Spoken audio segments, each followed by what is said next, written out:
namatti hin tolu beektaa.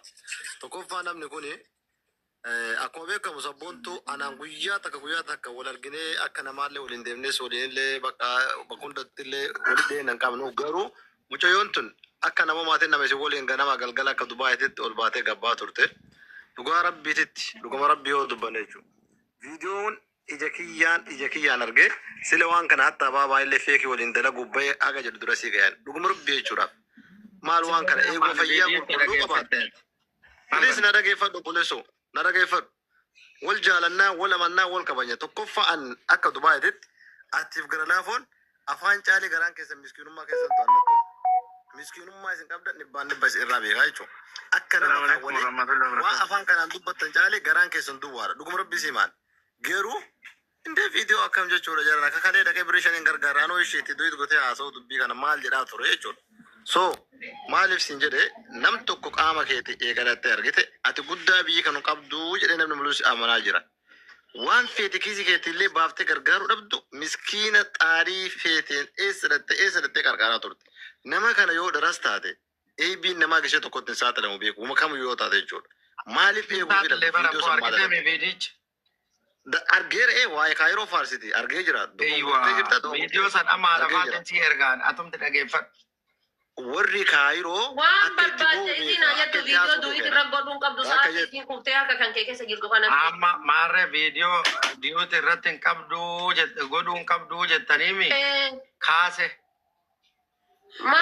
Eega kaaste galatoomii sabboontu illee yeroo tokko warri miidiyaa kun hin beektaa atis waa du'i godhuudhaaf ufuyyuu ariifattaa ni beektaa viyuu barbaaduudhaaf waa hojjechuuf akka ariifatta hundi keessanuu beektanii wanni qarqaarsa kanaatii fi wanni biraa garagara wali aaruun qabdan obboleessoo dhagaye aarumsan barbaachisu har'a mucayyoo tan hundi kennaan kijibne malee warri Dubaay warra magaallee rabne osoo isii waa taate jedhaniitiin dubbachuu hin dandeettanii tutu jettanii fiiddanii giddima jala fiiddanii. Kan beekne dhadhaatuma jala fiigaa turtanittani.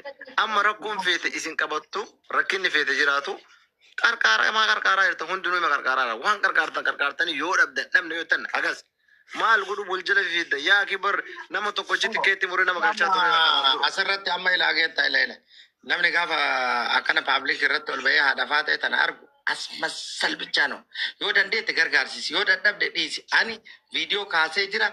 Birrii isiin irraa qabdu irratti gaafa bakkiyaa kanaa kenna irra dabaleen kennaaf salaam aleekum. Kanaas sijammaati maasuma gurta birrii eenyu fuuteetta dura ta'e eenyu fuuteetta birrii namaa qarqar namni guurata anana fuuteetta birrii sitti madde namarraa si fuudhee si galcha namarraa guuree madde maa odeessita simbeennu moo maal ka odeessitu annaalee si madde nama soddoma hojii manne amma atela yoo amma sirraa haadhafaate sina seeta mogastii si dhagee saa dhibee akka namaatti yaadde asirratti anaamatti waa waliin jechuun abboodii si kan namaatti yaadne haadhafaate si kan gastii dhagee xiyyaa oolu ana qaasim gastii si oola si fuudhee si hita ibalu irraa waraqaan ergetta waraqaa gisee meeqasi ergee nama tokko charra birishan ijoollee fira keetii nama qarraa qabdi gaafachuu dandeetta kan himachuu dandeetta eessummani oolaaf jettee ijoollee meeqa eebbana fiddee birisha irraa naan fuune mataan keetu amirraa si fuudhuu didemmoo si gaafate hundi isiitu naan fuune ijoollee fira kiyyaa irraa nafin jettee na waamte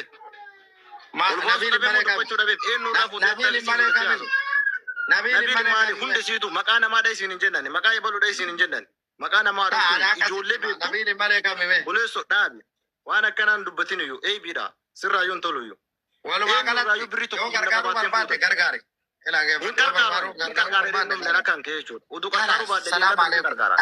obboleessoo gaafate barbee miskiinetti karaa kanarra fiddu namni kuma shaniin sidhaasi biraa taroo anaa miskiin maal taate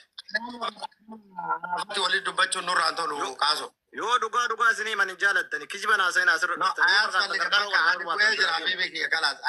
tirfii sitti haasa'uun barbaadu nagaa naa bu'i mana haadha faatee dhuftee argite haasa'in jedha ani mana haadha faatee keessa namni oolana guyyaa takka gasdiitti ergadheeti abaabootti darbee seenee hin beeku namni yoo nama waa fuudhee qarqaaruullee ka danda'u taate wal beenna akkanaan haasa'u miti tamoo si irra jirtuu kennaafi oduu oofinaate nagaan bula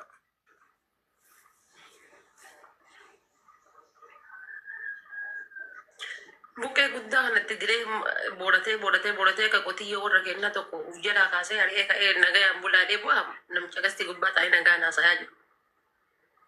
Kamaan nagayaanu. Maal isaan ammoo ka walii iyyan akkan. Ani isaan olaalolanii barbaadaa jiru. Maal wallolti hattoonni waliin loltuumi. Dhugaa Akkuma jette isaa kana wallolti yoo wallolti hicciitii hedduu gabbayaa isaa wallolti hunda ani bar gaafa ani wallahi haati taateen kijibbinaan jettanii miti gaafa warra Dubaayii hunda isaanii jechuudha gizee kataa tokkichaa yoo akkana qaban udduu taanii saaka jaldeessan lukkaatetu duubaan mul'ata gaafaan jedhu haati taateetu maa wallahi dhuga wallahi dhuga wallahi. Atoo maal jettee akkas irratti gaffee talan. Anqoy warra Dubaayii keessa anqoy waan kana gadi fageenyaan qorachuu maaliif jennaan qoy baabaani silaa namni sadaqaa fi taaziyaa dantaa ofii waliin dhufaa inni kun lukkuu gurraattii qalate moo gogaa hoolaa gurraattii uffate moo maaliini ummata irra deemee birrii guura moo milishaadha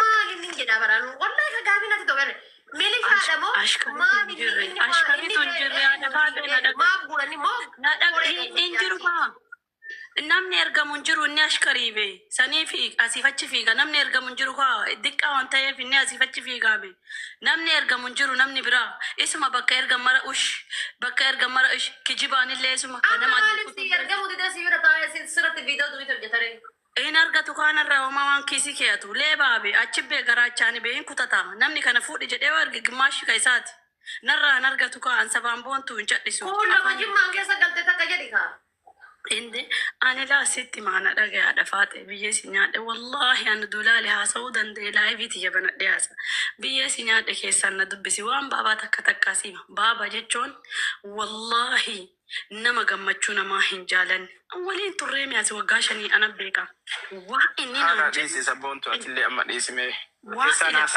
keessaan haasaa haadha keessuma naa tofsisi keessaan haasaya ati keessaan naa dawwalii keessaan haasaya waan ofii keessaan haasaya WhatsApp ni na dubbisi jedhe quxurii wallahi akka asirraa baheen si dubbisa akka asirraa baheen wama baabaa kanaa waa no akka asirraa baheen si dubbisa akka asirraa baheen ila inni gareef gochanni godhu anas sittima ishi wallahi jecho oda baaba jechoon a'uuzu billah waa isaa qaaqaniillee hin fixan isa jechoon namaa miti leebaa hennaa amma bee nama dhibamaa bira deemee viidiyoo godhu ekaleen gargaara akkana jedhani ani jigajigi hin danda'u haadha faaxaleenatu itti ergate walitti dhufne gaafanne haati faaxee dagadhe jette nama dagate immoo dirqamaan yaadadhuun hin taatu odaa dhiifama mangisti nyaatarraa ka'ee iddoon dhiifama so isokee homaa miti beena isin dhagaa sababa kanaafi atillee amma awwalammee fayyaa keessa dursa maatii keellee arguun bareeda haadha faaxee keessan dubbanettan keessa wal dubbisa okay rabbiin gara keessatti haa fixu namni gas gargaaris haa gargaaru namni 400 kun waan tokko beeka namni kalee qabeenya guddaa qabu har'a qabeenya guddaan qabu namni kalee fayyaa qabu har'a fayyaan qabu namni kalee immoo jireenya gaarii jiraatu har'a jireenya gaarii hin jiraatu namni har'a badduu keessa jiraatu immoo bor badduu keessa hin jiraatu mucayyoon tuni fuuldura keessan teettee boottee rakkoo ofii isinitti himtee maatii kiyya dubbisuu qabaa maatii kiyya yaadee jettee dhugaa isinitti himtee jechuudha eega isin kadhattee namni hin jiraa miti isin nyaadha eega isitti dubbatte garaa isin nyaachuu qabdi wanni xiyyeeffannoo isin amma koomantii irratti barreessitanii isin viidiyoo jettee hunduma kiyyaaf keessee asii fuutanii poosti gootanii daansii nu dandasne zarana daansii akkuma carraa ta'ee ani gaaf cidha sanii na conqorsanatti baataa gurbaan saahiba kiyyaa wajji turree yoo xiqqaate waggaa 5 wajji turre osoo ani isaa jedhee bitaa mirga deemee iyyaa jiru akka hoolaa wayii handaaratti nagatee kunoo baaba mufaa fudhatee inni handaara keessa fiigaan uffata aadaa xalabsiisuuf Itoophiyaa irraa dubbataa jira inni na aarsinaan inni anuu asiin birri nama Itoophiyaatti birri gara 10,000 ka gurbaa goddanyaa kenna nyaatame achitti uffata ka gaafa miizee jechuudha aaree jechuudha ani akkamitti namni ganna qaba maaninatiin haasaa yaaloo nama jaarsa guddaa tortorallee ta'u inda waxxaatu moonni chiraaloo jedhee akkana godhadhee hii dura dubbatti siqe malee leelaa daansi ta danna seen gar minim yellam kam akka biitti warri lafee qabu akkana godhataa seenu san kam akkasi seenne jarana wajjin bullee isillee gara mana ofii galtee anillee gara mana kiyya gale Osoo wajjumaanuu bullee karoon maqaan balleessanii suuraa goota rakkoo bakki itti sokee gootanii jirtanii itti sokee no problem. Gootanii jirtanii miti ani gara kiyyanitti isin gammadaadha malee guyyaa takkallee gaddaan jiru. Waan nu jaalattaniif waan istaaliin isitti toleefi liyyuun gara silaa yaachuu no odoo nu jibbitan wachuu gara galtanii nu laaltanii. So kun rakkoo tokko hin qabu. Waan biratti rakkoo tokko hin qabu akkiyyatti. Si yoo qabaate si deemsachuu hin dandeetti. Amma garuu isin uummata qastiidha. Wallahi lazim intalli luyti si kun itee jira. Harki si itee jira. Luyti si keessi faan gurraacha. Waan isin taate kan beeku ani waa'ee kiyya amma booda ramadaana boota gafeetan ajandaan godhachuu hin dandeettanii garuu akka nama tokkootitti qarqaara bakka. Rabbi irraa isin haa ta'u jazaa keessan qarqaara. Aatillee obboleettii tiyya arraba baabaa waan adda addaa gocha adda addaa jechuudha. Mana keetitti suuta gaafa yite banattee baaba warra gaxu wal faarsu wal qalu waan feeta wal gochuu mirga guutuu qabdan. Namoota biroo kasaan rabsellee yeroo hin qabdaa obsa qabaadhu bira kuti isiniin jira. Ani kanumaan xumuraa angara kiyyaan fixee wadaa yoo qabaatta gaawwanyaadhu yaadan kennatta wada zala jirtanii isin nama dalagatu gadi qabdan. Gaafa dhufee rakkatee asiisinitti waa bo'e hin dalagattu. Hudduu furtee ciiftee borcii furtee ettan anillee amma dalagatan jira dalaguun harkatti kuffisaa jirtani. Gaafa rakkadhee dhufee isin qarqaasa isin gaafa darabbi isin fuuldura nan fidini. Garaa dhiibee safara keessa deemannaan inin walin dhiifnu. Lotorii mursiisaa irraa lotoriin irraa muratu.